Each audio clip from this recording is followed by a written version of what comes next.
Good evening students. देखो यहाँ पे जो आज हम लोग डिस्कस करने वाले हैं ये है method of completing the square. किसी भी क्वाड्रेटिक इक्वेशन को कैसे सॉल्व करोगे using method of completing the square. It means इसे हिंदी में कहते हैं पूर्ण वर्ग विधि। ये देखो बहुत ही इम्पॉर्टेंट पॉइंट है ये। जब आप क्लास 11th और 12th में अगर आप मैथ्स स्टूडेंट हो तो आपको ये बहुत हेल्प करेगा प्रॉब्लम्स को सॉल्व करने में। इसलिए आपको करना ये होगा कि इस पर थोड़ा ज़्यादा ध्यान देना होगा आपको।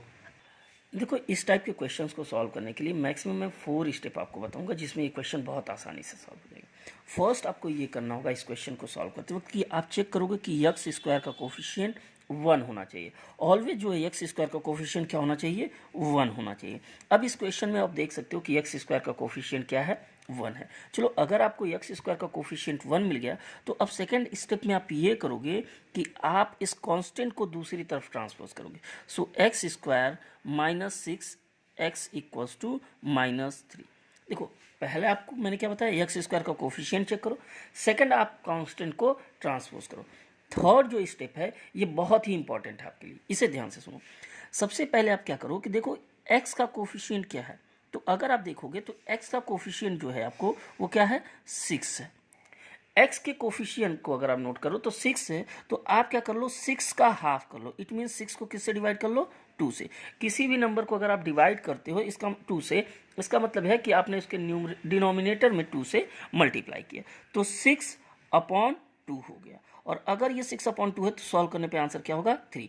और फिर इस 3 का आप क्या कर लो, स्क्वायर कर लो। और यही जो 3 का स्क्वायर है वो लेफ्ट हैंड साइड में भी और राइट हैंड साइड में आप ऐड कर लो। सो ये बन जाएगा एक्स स्क्वायर -6x। और देखो हमें क्या ऐड करना, 3 स्क्वायर। इट मीन्स 3 स्क्वायर क्यों, क्योंकि 6 का कोफिशिएंट, एक्स का कोफिशिएंट क्या है, 6, और 6 का हाफ इस मीन्स 6 का आधा। तो 6 का आधा क्या होगा, 3, और 3 का वर्ग यानी 3 का स्क्वायर कितना होगा, 3 स्क्वायर। वही आप 3 स्क्वायर दोनों साइड में ऐड कर लो। तो फाइनली ये बन गया 3 स्क्वायर इक्वल्स टू -3 + 3 स्क्वायर।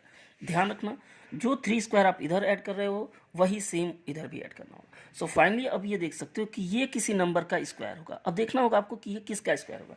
इसके लिए मैं आपको ये बता दूं, बस ये देखो ये किसका स्क्वायर है, एक्स का, यहाँ एक्स नोट करो। ये किसका स्क्वायर है, 3 का, तो यहाँ 3 नोट करो। और यहाँ देख सकते हो कि यहाँ जो साइन है वो माइनस का साइन है, बस यहाँ पे माइनस का साइन यूज कर लो और ये बन गया x - 3 का होल स्क्वायर इक्वल्स टू, यहाँ देखो -3 + 9, तो -3 और +9 कर लो आप। -3 + 9 ये बन गया 6, और इसे आप नोट कर लो as it is x - 3 whole square. अब यहाँ पे क्या करना होगा, देखो एक साइड का तो स्क्वायर हो गया, दूसरे साइड का भी स्क्वायर करना होगा, क्योंकि ये जो मेथड है ये कंप्लीटिंग द स्क्वायर मेथड है, तो दोनों साइड का स्क्वायर होना चाहिए। अब 6 को कैसे लिखा जाए कि ये किसी नंबर का स्क्वायर बन जाए, तो देखो आप इस तरह से 6 को लिख सकते हो √6 होल स्क्वायर, क्योंकि √6 का स्क्वायर भी तो 6 ही होगा। लेकिन एक प्रॉब्लम, +√6 का भी स्क्वायर 6 होगा और -√6 का स्क्वायर भी 6 होगा। इसलिए जब भी किसी नंबर का हम स्क्वायर करते हैं इस तरह से तो प्लस और माइनस दोनों यूज करते हैं। अब यहाँ पे देखो दोनों साइड में स्क्वायर है और दोनों साइड जो है कंप्लीटली स्क्वायर बन गया है, तो यहाँ से दोनों साइड से स्क्वायर को आप रिमूव कर दो। सो फाइनली जो आपको मिला आंसर x - 3 इक्वल्स टू ±√6। और अगर यहाँ से आप 3 को ट्रांसपोज करो तो ये -3 है और दूसरी साइड जाकर के ये बन जाएगा +3। सो फाइनली आपका आंसर हो गया x इक्वल्स टू 3 ±√6। अब यहाँ आप देख सकते हो बुक में आपको आंसर ऐसे भी मिल सकता है, या फिर थोड़ा सा इसे और सिंप्लीफाई कर लेते हैं। यहाँ देखो आपके पास 2 ऑप्शन होंगे, एक जब आप प्लस का साइन यूज़ करो और दूसरा जब माइनस का साइन। अगर आप यहाँ से प्लस का साइन कंसीडर करते हो तो x इक्वल्स टू 3 +√6, और दूसरा अगर माइनस का sign so x equals to 3 - √6। तो ये भी करेक्ट आंसर है, अगर इस तरह से आप लिख देते हो तो भी ये करेक्ट आंसर है। सो ये जो मेथड है इसे हम कहते हैं कंप्लीटिंग द स्क्वायर मेथड, और ये काफ़ी इजी होता है। बस आपको कुछ स्टेप्स ध्यान रखने होते हैं, वो आप और आपका क्वेश्चन सॉल्व हो जाएगा। बस दो से 3 स्टेप आपको ध्यान रखना है। एक्स स्क्वायर का कोफिशिएंट 1 होना चाहिए, सेकंड कांस्टेंट को आप ट्रांसपोज करोगे, और थर्ड आप देखोगे कि एक्स का कोफिशिएंट क्या है।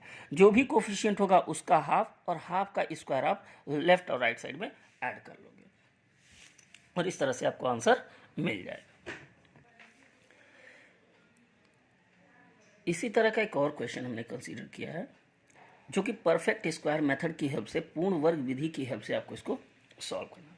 यहाँ देखो मैंने कोफिशिएंट जो है एक्स स्क्वायर का वो 8 चूज किया है। अब इसे कैसे सॉल्व करना है, देखो फर्स्ट स्टेप जो यहाँ पे मैंने बताया था कि देखो एक्स स्क्वायर का कोफिशिएंट 8 है और हमेशा क्या होना चाहिए 1। तो सबसे पहले हम इसे 1 बनाएंगे। तो अगर 8 को हमें 1 बनाना हो तो क्या करें, पूरे इक्वेशन को 8 से आप डिवाइड कर दो। तो जब आप इस इक्वेशन को 8 से डिवाइड करोगे तो ये बन जाएगा 8x² upon 8 minus 14x upon 8 minus 15 upon 8 equals to 0। 8 और 8 यहाँ से कैंसिल हो जाएगा, 2 7 जा 14 एंड 2 4 जा 8। तो ये बन गया क्वेश्चन आपका x square minus 7x upon 4 minus 15/8। और मैंने आपको बोला था कि ये जो कांस्टेंट होगा आप इसे राइट साइड में ट्रांसपोज कर लेना, तो ये बन जाएगा 15/8। तो अब देखो आपको बहुत ईजिली इसे सॉल्व कर सकते हो, ये फ्रैक्शन में है फिर भी आप इसे ईजिली सॉल्व कर सकते हो। जब आपका कोफिशिएंट एक्स स्क्वायर का कोफिशिएंट 1 हो जाए, कांस्टेंट ट्रांसपोज कर लो, तो इसके बाद का जो आपका थर्ड स्टेप है वो मैंने आपको बताया था कि चेक करो कि एक्स का कोफिशिएंट क्या है। तो यहाँ जब देखोगे जो एक्स का कोफिशिएंट है वो क्या है, एक्स का जो कोफिशिएंट है वो है 7/4। तो 7/4 का आप क्या करोगे, हाफ करोगे, 7/4 का हाफ। तो एक बात बताओ 7/4 का हाफ क्या होगा, 7/4 का हाफ करना हो तो आप डिनोमिनेटर में बस 2 से मल्टीप्लाई कर लो। It means 7/8। इट मीन्स किसी भी नंबर का आपको हाफ करना हो यानी कि आधा करना हो तो आप सिर्फ उसके डिनोमिनेटर में 2 से मल्टीप्लाई कर लो। सो फाइनली ये बन गया 7/8। अब 7/8 का स्क्वायर क्या होगा, तो 7/8 का स्क्वायर कुछ भी हो आप एज इट इज इसे नोट कर लो। तो ये जो 7/8 का स्क्वायर है लेफ्ट हैंड साइड और राइट हैंड साइड में आप ऐड कर लो। सो ये बन जाएगा x square minus 7x upon 4 plus add क्या करना होगा आपको, 7/8 whole square. It mean 7/8 whole square right hand side और लेफ्ट हैंड साइड दोनों में आप ऐड करोगे। So 15/8 plus 7/8 whole square. इधर आपको ध्यान देना होगा कि ये किसी नंबर का स्क्वायर बनना चाहिए और उसके लिए मैंने आपको मेथड बताया है कि देखो पहले ये देखो कौन सी क्वांटिटी, ये x है तो इसे नोट कर लो, ये बन गया x। यहाँ देखो ये 7/8 का स्क्वायर है तो यहाँ नोट कर लो 7/8। और बस यहाँ पे आपको सोचना होगा इसके बीच का साइन क्या होगा, तो अगर ये माइनस है तो यहाँ माइनस का साइन यूज करोगे और प्लस है तो प्लस का। सो ये बन गया x minus 7/8 whole square equals to, अब जरा देखो तो ये 15/8 प्लस 7 का स्क्वायर करोगे तो ये आपको मिल जाएगा 49 और 8 का स्क्वायर 64। तो फाइनली अब आपको क्या करना होगा, इसे सिंप्लीफाई करना होगा क्योंकि इधर तो स्क्वायर बन चुका है, इससे भी आपको स्क्वायर बनाना होगा। सो 8 और 64 का जब आप एलसीएम कैलकुलेट करते हैं तो 8 और 64 का एलसीएम होगा 64 और फिर 8 से 64 को डिवाइड करोगे तो 8 आंसर आएगा, 15 8 जा 120 प्लस 49 और इस साइड को आप एज इट इज कॉपी करते चलो। सो ये बन गया x माइनस 7/8 होल स्क्वायर। अगले स्टेप में आपको क्या करना होगा, इन दोनों का अगर आप सम फाइंड करोगे तो ये बन जाएगा 169 अपॉन 64।